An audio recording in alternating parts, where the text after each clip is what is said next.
Appraisers, this is Brandon with Choice Valuation, and I'm making this video today to go over our newest product, which is Spark Lite.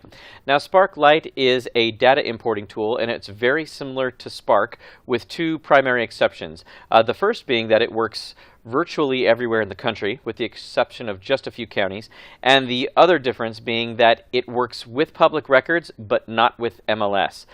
So whereas Spark integrates with both MLS and public records, Spark Lite works solely with public records. Now, I know some of you may be thinking, well, the public records in my area are not going to be very good, this isn't going to be very valuable, but I would encourage you to watch the rest of this video and see for yourself how much information it can put into your report for you. And also, if you go to the A La Mode Total Store, you have a free trial of Spark Lite. You can use it 12 times just to kind of get a feel for it and see if it's actually going to save you any time. There's no setup process for Spark Lite. It's just a website you go to, so it requires very little time on your end just to kind of try it out and see if it's actually going to be any good for you. Okay, so that being said, let's go ahead and get into it.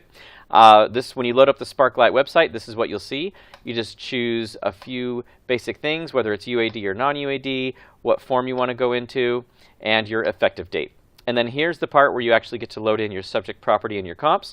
I'm going to click here. Now, you can choose your state, your county, and then you need to put in either the address or the parcel ID of the property.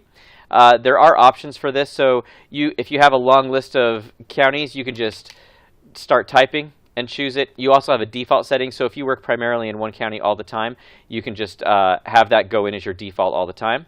Now, you also choose between parcel ID and address, as I said before. I'm going to go ahead and enter in the parcel ID, and then you just click Get Data. It's going to go grab that from public records, and that information is loaded. Now I'm going to click here to add in my comps. Same thing, you choose your county and address or parcel. I'm going to go with parcel. Now, I'm going to load a few in here just so you can kind of get a feel for how much it can do. Let's go ahead and put in one more sale, and then I'm going to load in a couple that I want to use as listings. I prefer to use parcel number because I find it to be faster, but you can use address as well. And then you just hit Get Data. It's going to go grab all that information from public records.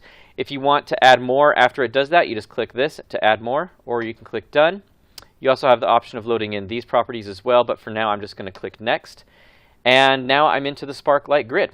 Okay, so as you can see, it does fill out quite a bit of information. And again, your mileage may vary just depending on your particular county. As you can see in this county, there's no bedroom information, but we do have total rooms. Yours might be the opposite. Again, that just varies significantly from area to area. Now, there's a lot of customization going on here. These are all settings that I chose for my own purposes, and you can go in and customize a lot of this information for yourself. So anything on the left here that's blue is something you can click on to customize how that's going to go into the grid. From abbreviating forced warm air to FWA and central air to CAC, you can customize all that, to abbreviating or actually defaulting to a certain type of garage. So in my county, in this county of Maricopa, the county records don't show whether a garage is attached, detached, or built in. So since I primarily do properties with attached garages, I chose for Spark to automatically put in attached garage here. And that's just by clicking here, choosing attached from this drop down, and then hitting Save Changes. And then hitting Take Me Back, and it comes back to here. Now, you also have these are the miscellaneous grid items. That's the bottom three lines in a 1004 is these three. So I have it set to put in fireplace, pool features, and then parcel number on the bottom line. You can just click any one of these and kind of customize it to whatever you want. Anything in this drop down you can choose from to put in. If you don't like those choices, you can just click None, and it will put nothing on that line. So I'm going to show you what that looks like. So you can see that line's now blank. And you can also basically turn on and off any of these lines if you don't like the way the public records data looks. If public records is always wrong for basement information, you can just click that and just turn it off. When it says include this line, just hit no and turn it off. A couple other things. As with garage, you can set a default for whether the property is going to be detached, attached, or semi-detached, and then the property style. The style and design, that does not come from public records. Those are default settings that I chose myself. So if you typically work in an area where the design or the architectural design of the property varies significantly from comp to comp and from subject to comp, then you probably don't want to have a default set for this. You just want to leave that blank and go ahead and enter it in on your grid. but in my area, at least I typically appraise similar style homes, so I have that set as my default.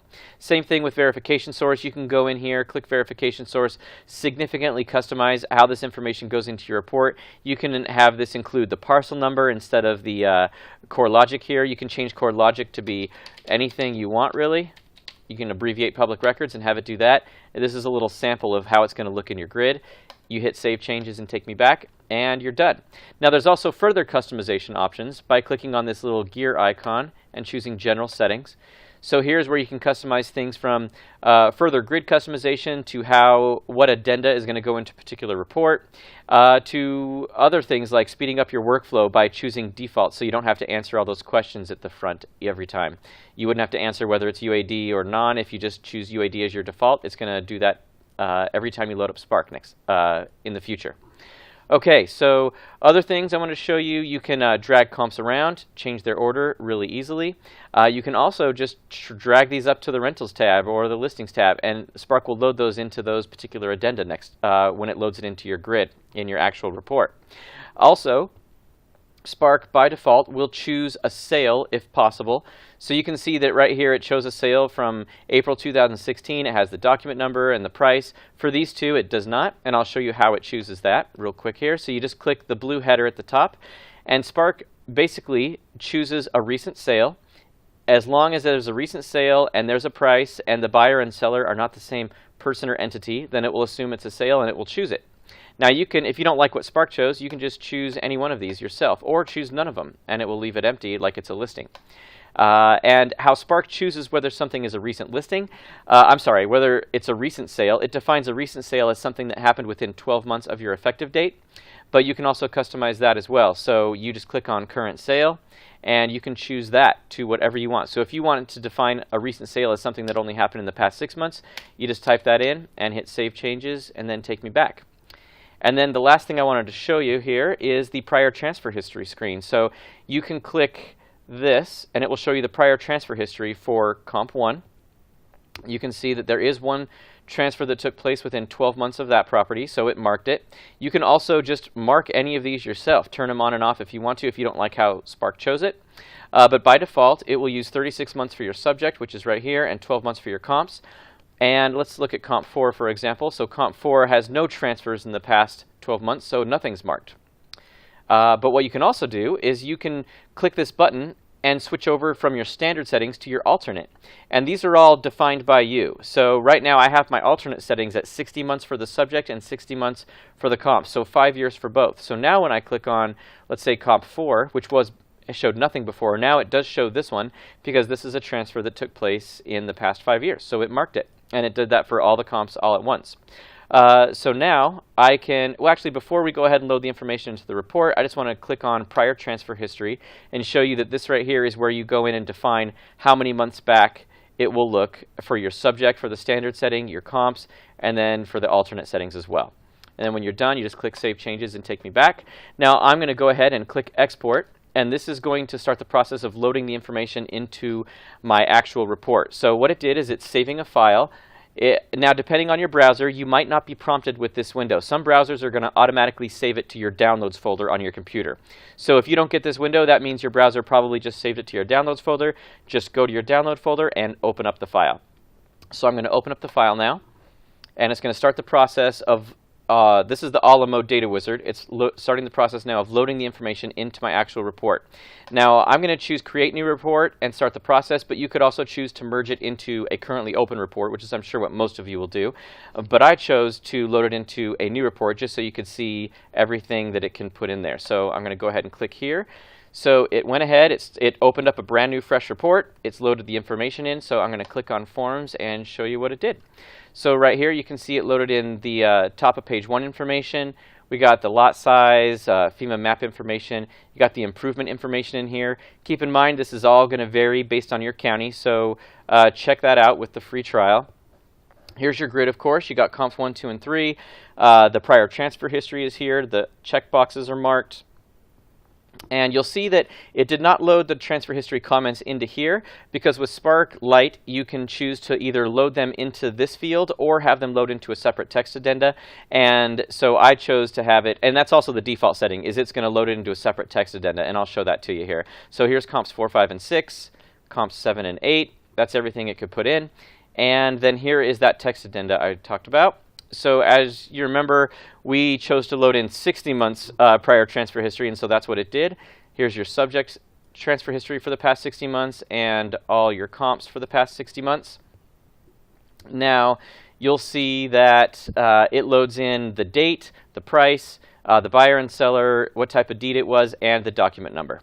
And now Spark Lite is also going to load in the photo addenda if it needs to. So if you already have the photo addenda in there, then it's not going to do anything as far as that goes. Now, last thing I wanted to show you is the work file. So this is a little report, a custom report that Spark Lite creates. You click Work File tab right here at the top, and then you just double click on this PDF and open that up. I'll bring it over here so you can see it. So this is it. Basically, this first page, I'll zoom out a little bit, is a summary. It shows you all the properties that were loaded into your report with Spark. And then if you scroll down, you'll see the summary map. So this is a map showing all the properties.